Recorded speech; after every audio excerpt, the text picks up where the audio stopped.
Hi shemai, setachi, croeso I Chris Dowie. What is cracking, ladies, gents, boys and girls, anyone who is anyone. Today we're talking about the cheeky old DBD. We're talking about Resident Evil. Can we get Resident Evil Part 3 in DBD? So this is more of a speculative video again, like last week's Silent Hill video. This was more about, if we do get it, what could we get? Could we get something good? Could we get something kind of mid? What would their power be? What would their perks be? And for both sides, hopefully a character on both sides. Honestly, I'd be happy with with a paragraph rather than a chapter, but it is what it is. I don't really mind. A chapter allows for more characters, a paragraph allows for there to be more focus on a particular character. It's a win-win situation. And as I said last week, I wanted to do something fun for this video, and I do have it planned. It's all there, all the pieces are there, you need to put it together. But you might be able to tell from my voice, I don't know if I sound under the weather, but I am.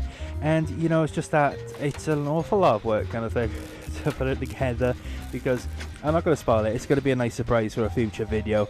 But yeah, so I'm using some older gameplay that's still relevant to this day, unless you're watching after like the big update that nerfs healing.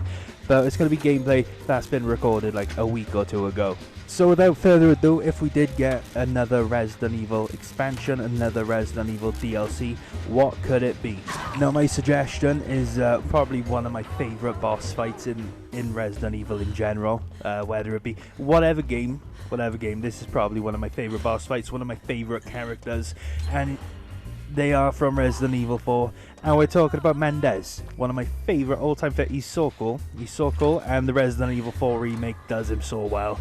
Such a fantastic character. Now I'm going to say Mendez because first and foremost he reminds me of The Undertaker, but he also has those Mr. X vibes, those Nemesis vibes from I suppose the Resident Evil remakes now. I think the Resident Evil 2 and 3 do them sort of stalking enemies quite well. I quite like them anyway after playing through both. He's just a cool character, and I think, bear with me, I've got something interesting that he could bring to the game. And before I go on, if you haven't played any of the Resident Evil 4s, whether it be the original or the remake, this is going to sort of spoil a portion of the game.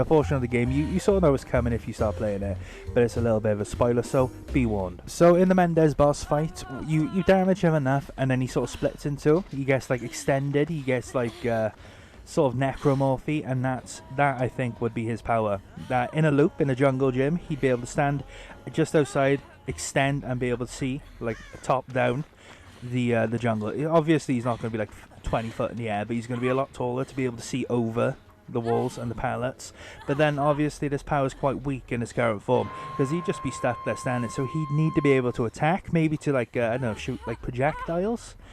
Ideally, I know that's not his thing in the games, or maybe he could just swipe down and hit you, and then it's sort of a bit better, but I think that would be a cool power. It would be an anti-looping technique, but it could only be used then outside, which is also another nerf to his power, because what's he going to do indoors? So another suggestion could be that once he extends his torso, he can actually be controlled to lean left or right kind of thing, and then obviously extend upwards. So then if maybe you're in Larry's Institute, you can sort of stand at one point, sort of peek round, look in a doorway, peek round, look in a window, and attack, and obviously be able to move quite quickly. Sort of like Ghostface's lean kind of thing, but quicker, to sort of balance out the fact that he's literally just stuck there, and a survivor would just be able to counter it by just keep running forward. But I don't know, if Mendez was in the game, I'd love to see him being able to extend his torso, because that would just be cool, that'd be awesome, and he is one of my favourite Resident Evil characters.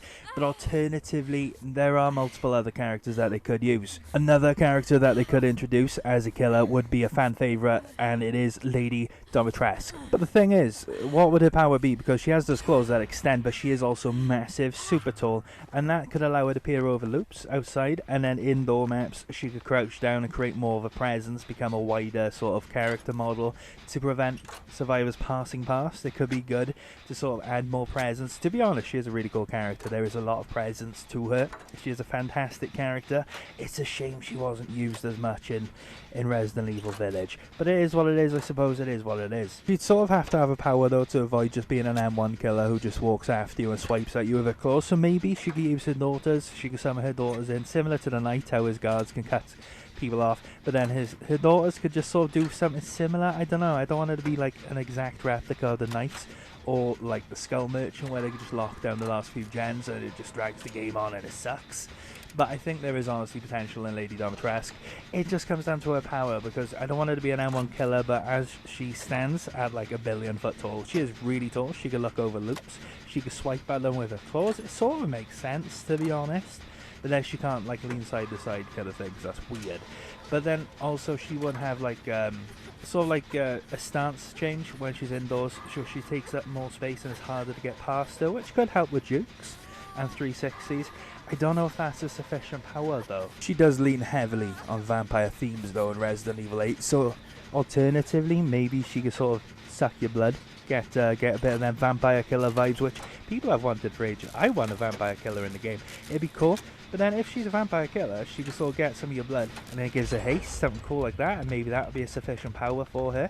I don't know. But Lady Dimitrescu is honestly a really cool character. I think I've been mispronouncing her name throughout the entire video, but she is cool. I'd love to see her personally, but we might not even get her. It is what it is. But I'd like to see her in the game. If she was added to the game, I wouldn't roll my eyes and go, oh, what is this? I'd sort of be like, yeah man, this is really cool. A third and final killer suggestion that I reckon we could have that would be badass and awesome would be a Regenerator from Resident Evil 4. I haven't even gotten that far in the remake. I don't know if they're in the remake. I'm hoping they are, because they're awesome. But their power could be that they can reach out, grab you, pull you in, and then maybe hit you for the first attack, and then when you're in the injured state, they can reach out, grab you, pull you in, but then impale you to down you. And that'd be awesome. They're like Mori could be like the Demogorgon where they just chew your head. It would be awesome, it would be cool, but I can't imagine the Regenerator being a killer in Dead by Daylight, purely because it's more of a cannon fodder. It's not cannon fodder, it's like a mini boss, but it's sort of one of them nameless grunt kind of enemies. Although they're cool and have an absolute presence within the fan base, within the fandom, it's sort of tricky. It'd be like giving a liquor a spot in Dead by Daylight, and it's like liquor, I hardly know it. But as with last week's video, I'm going to recommend one perk. I'm going to come up with one perk. A one perk idea for the killers would be maybe Unmoving Presence, where if you get pallet stunned, the first one doesn't actually stun you, but then the second one stuns you for twice as long, a little bit longer maybe, kind of thing. So with Mendez, he is like a tank, he is a unit. Same with Lady Dimitrescu. Both are tanks, both are units. They should be able to shrug off pallet stuns. It makes no sense for like these big buff killers to be like honestly knocked out by them. I think it would be cool. It would sort of be like enduring though, I think. I don't really know, but on paper it sounds like it would be cool to implement. Maybe it can just like push you back, but not actually stun you, and then again the second one just actually stuns you for realsies, but just a bit longer. But what about survivors? Well, for survivors, honestly man, I'd love to see Ashley as a survivor, because I think she's quite cool as a character. Obviously she's not that much of a badass in the games. You sort of go out to rescue her, so she's not combat trained kind of thing, so it is kind of that, but she is a survivor. Alternatively, if not Ashley, maybe not Louise, I couldn't remember his name, because honestly man, for a character that like I acknowledge their presence, I can't remember their name. Maybe Louise. That'd be kind of cool. It'd be kind of cool character to have in Dead by Daylight. I'd personally play as them, and then maybe they could have like a luck kind of thing, because they are quite lucky. They're quite suave. They're quite cheeky, charismatic. Maybe that could play into their perk. But I don't know. When it comes down to the survivors for Resident Evil, I'd rather just have alternate styles for pre-existing characters at this point, and maybe make another Resident Evil expansion be a paragraph that just doesn't introduce loads of bloat to the blood web. But it is what it is, you know. You can have Ashley as a cosmetic, Helen as a cosmetic, I think his name is Piers, Chris's partner in Resident Evil 6 as a cosmetic, and these characters are cool by themselves. I don't know, I don't think any of them have enough of a presence, enough recognition, recognizability kind of thing. It's for fans to be like, oh yeah, I love Jake from Resident Evil 6, let's get Dead by Daylight. Because, it's just not one of them things. These characters aren't really like the big guns, so to speak. That said, I wouldn't have guessed that Rebecca Chambers would be a character in Dead by Daylight, but here she is. So what would an additional perk be for survivors if we get more survivors with another Resident Evil chapter? Well, I don't know. I think honestly, man, maybe a perk that lets you find flashbangs in chests would be pretty cool. It might not be I don't know, would you bring flashbang if you just find them in chests? I don't know, but I think it would be funny to call them ballistics. And then, yeah, that would be a survivor perk.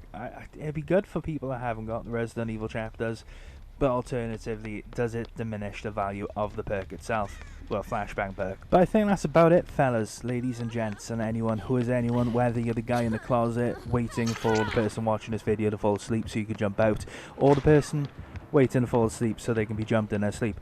I think that's about it for the video, ladies and gents. Per usual, you can like and subscribe. Feel free to comment with your own perk suggestions or discussion about this, whether you think it'll happen or not. Personally, I'd really quite like Resident Evil not to get a third expansion, just to let everything else have some more breathing room. But that is just me. I love Resident Evil. Oh man, I just don't want to be playing Resident Evil every time I jump into Dead by Daylight. But yeah, feel free to like, comment and subscribe. Obviously you got Chris the Wee YT on Twitter. I still haven't used it because honestly I don't really know what to tweet about. But yeah, thanks for watching. Live, laugh, love. Remember, you just lost the game. Take care, ta-ra.